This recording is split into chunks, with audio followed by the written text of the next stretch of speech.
సీకట్ల సీతుల్లా బతుకుతున్నాం ఈ చిన్న గుడిసెలలో. కంటోలు బియ్యమే తింటూ ఉన్నాం మన ఏళ్ళలేదోరయ్యో.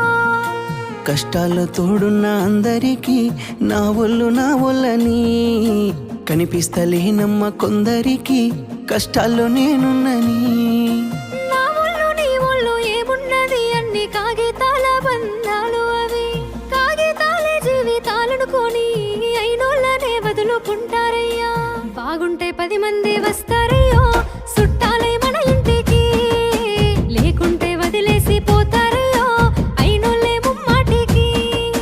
చూస్తున్న చుట్టంతా కళ్ళతోని జరిగేది నాటకమే. నా ఒళ్ళు మా ఒళ్ళు అనిపించేది చేత చెల్లేటి కాగితమే.